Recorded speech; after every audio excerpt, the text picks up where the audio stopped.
Bharatiya Janata party कहती है अमृत budget है। इससे पूर्व में जितने भी बजट दिए क्या वो जहर बजट थे इनके? और फिर हमारे बाबा मुख्यमंत्री की भाषा कोई पहली बार ऐसी नहीं बोली जा रही है। उत्तर प्रदेश के लोगों ने न जाने कितनी बार उनकी ऐसी भाषा सुनी है।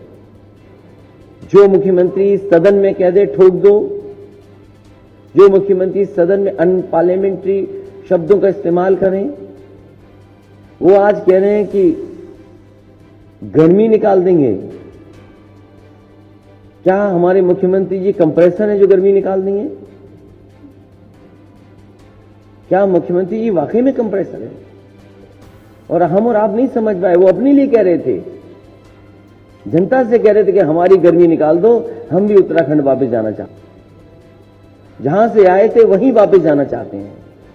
बजट का पता नहीं कहां चला गया, लेकिन लोग भागते रहे।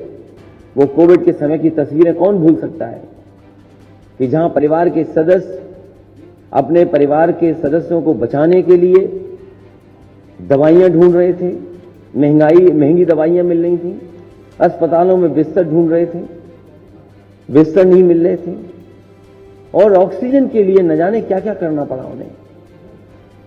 और रेमडेसिविर जैसे इंजेक्शन के लिए भी शायद अधिकारियों के सामने डॉक्टरों को गिड़गिड़ाना पड़ा, तब जाकर के रेमडेसिविर जैसे इंजेक्शन मिली हैं। और वो तस्वीर कोई नहीं भूल सकता है कि जहां एक परिवार दूसरे परिवार को कैसे ऑक्सीजन दे रहा था। और उससे पहले की भी जो तस्वीरें थीं, जिस समय लॉकडाउन लगा था, सबसे पहले एक नौजवान यहीं का जिसकी जान गई थी, हार्ट अटैक हुआ था, वो मुरैना का था, आपके बगल की प्रदेश का था।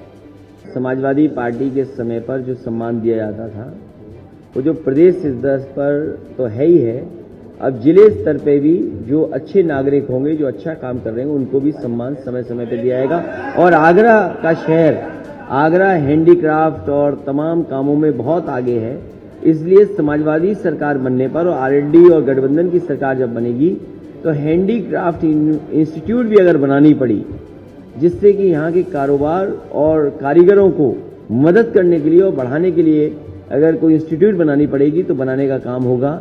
समाजवादी पार्टी ने हमेशा विकास का रास्ता अपनाया है।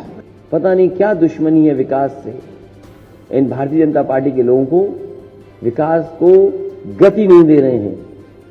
तकलीफ उस म्यूजियम से भी थी, जो म्यूजियम आधा अधूरा पड़ा है। मुझे याद है, मैं म्यूजियम देखने गया, वहां के मैं चौकीदार से मुलाकात हुई और मैंने चौकीदार से कहा कि आपने ये एयर कंडीशन क्यों नहीं लगाए हैं?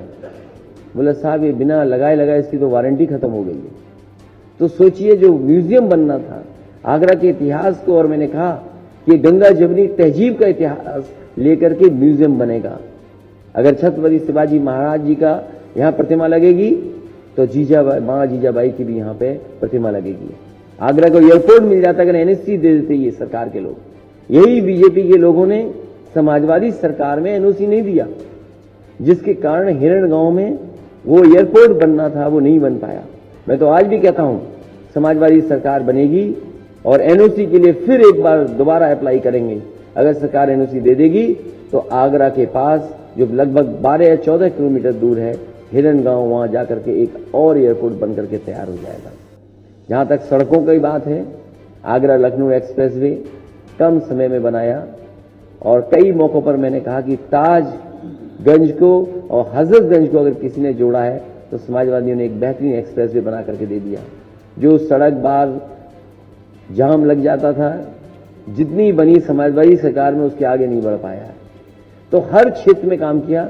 ये वो शहर है जहां टूरिज्म को तो बढ़ाया जा सकता है, बड़े पैमाने पर उद्योग कारोबार है, अगर उसको बढ़ाया जाए तो दुनिया में तो नाम होगा ही होगा। हमारे न जाने कितने लोगों को नौकरी और रोजगार मिल जाएगा। मुझे खुशी है इस बात की कि जहां पर इतने बड़े पैमाने पर आगरा, मथुरा, वृंदावन में टूरिस्ट आते थे, उसी समय समाजवादी सरकार में लाइन सफारी तो बनाई गई थी टूरिस्टों के लिए।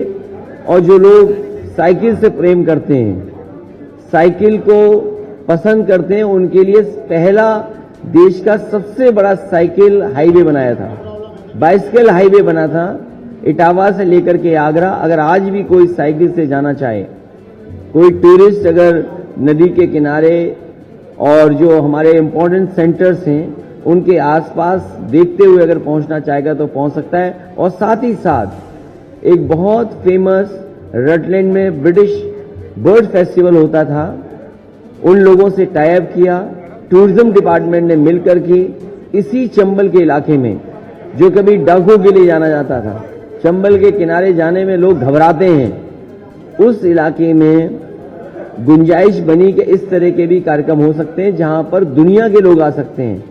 ब्रिटिश बर्ड फेस्टिवल जो कराते थे उनको और उत्तर प्रदेश के फॉरेस्ट डिपार्टमेंट, उत्तर प्रदेश का टूरिज्म डिपार्टमेंट मिलकर के इतना बड़ा आयोजन हुआ था, एमओयू साइन हुआ था, 3 बार वो कार्यक्रम हुआ। लेकिन जैसे ही हमारे बाबा मुख्यमंत्री आए, इनको तो हमें आपसे भी लगाव नहीं है, मोहब्बत से भी लगाव नहीं है, इन्हें नफरत से लगाव है और हर अच्छी चीज इन्हें खराब लगती है। और पक्षी चिड़िया इनसे क्या लेना देना उन्हें।